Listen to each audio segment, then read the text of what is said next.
Good morning, beautiful people. Today I got a Mazda 3. This is an '04, and the complaint is that the horn doesn't sound. I verify it, and when I press on the button, I don't know if you can hear it, but you can hear something clicking. So that means to relay the button, and the horn is trying to sound, but it's not. It's bad. It's a bad horn, most likely, or a bad connection at the horn. But because of all that function, all that noise that it's doing, I don't have to look anywhere else but where the horn is. The horn, I think, is underneath here somewhere, underneath the bumper. Bumper has to come off. So I'll show you how I do that. Looking at it, it seems like I got to take off these two and these two screws or plastic rivets. And I think I have to go underneath here. There's got to be a screw here. I got to go from underneath. And it has plastic clips that hold the bumper in place. Same thing on the other side. So that's what I'm going to be working on. I'll show you when I got the bumper off. So there's more screws that I thought. More plastic screws. So you got to take these off. And underneath there's a few too. It's about 3 underneath and 2 on the side. To have access to this another screw that's here. Same thing on the other side, fellas. You have it, folks. Once you get all the screws off, so you can pull the bumper right off. These right here. Now I didn't have to take this one. I only had to take this one off on this side and this one off on this side. So this part stays with the bumper, but it hooks on.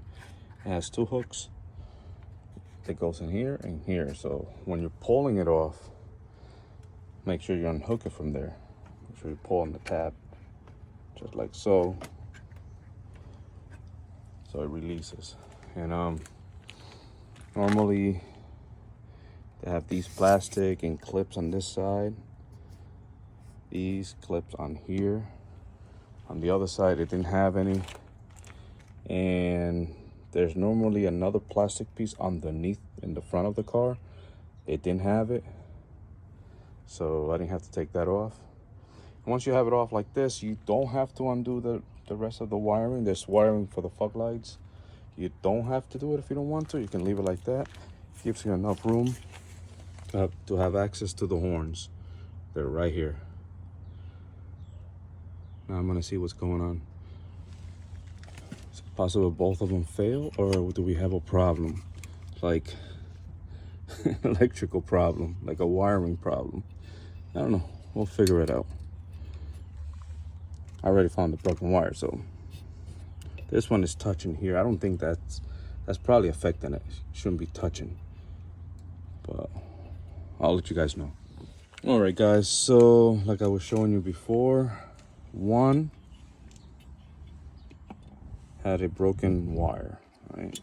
So the wire broke right in there, the connection, and the other one seemed intact, but it doesn't work. I press on the horn button, it doesn't. You hear everything clicking again. And I also checked with the panic button, and look what happens. You can hear it. The alarm is going off with the panic button, but it doesn't want to do anything. So I think that's also bad. So what I'm gonna do, I'm gonna replace them both horns, fix the wire, and that way when I close everything back up, I know that the wirings are good and the horns are brand new, and hopefully this problem doesn't come back. Another thing that I found out, this car's obviously has been hit, and that's why we have all kinds of problems. And missing screws and missing this and missing that, and who knows what this was. As you can tell, the bumper was fixed at some point. And that's another problem when you got cars that been worked on, that body work was done the cheap way. You end up having, because this edge right here of the metal was touching the horn. That shouldn't be touching the horn. The horn needs to be able to vibrate. And if this is holding it, it was already making a dent. It doesn't allow the horn to work properly. Anyway, gotta go to the store, get some stuff, and come back and fix this. Be right back. All right, I got the new horn. I wasn't sure what to do, if to put 2 horns or 1 horn, because the 2 horns are smaller than the ones they got in AutoZone. So you can't really fit 2. It's a tight space. So I'm gonna try 1 to see how it sounds. They both run from the same wire, it just splits into 2. So I'm gonna see if this is loud enough. If you guys are doing this, follow the instructions. This is the way you connect it. You connect one of the wires to either post, and then the other one has to be a ground. So you're gonna put on the screw that you're gonna use for the bracket, like so, and then screw it in.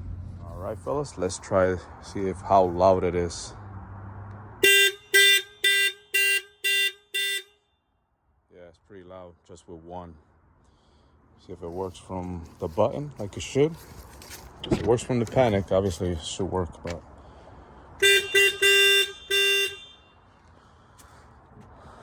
that's loud enough. Yep, this is a horn that I got from my local auto parts store, AutoZone, and the other one had it to Advance Auto. And this is a high tone, if I'm not mistaken. High tone, yep, right there, high tone horn. Costs about $22 and some change. And yeah, 1 is enough, guys, to replace 2 of your OEM horns. So this is what I did for me. I gotta put everything back together. So this is what I did. This is what worked for me. Hopefully this helps you in any way. If you like the video, like, subscribe is free, and share it with somebody who needs to see this. Thank you for watching again. Have a pleasant day. Another thing, guys, before I forget, the wire went to the other horn. Remember, this got power. This is a 12-volt source from the button. This is the signal wire to the horn. So it's a good idea to tape it, cut it, tape it. Don't leave it exposed the way it is, because this can cause a short, and you don't want that. And that popping fuses, and then your horn don't work, and you got to take all this off again to fix it and replace the fuse. So that's a tip. If you have the same problem, tape this off. All right.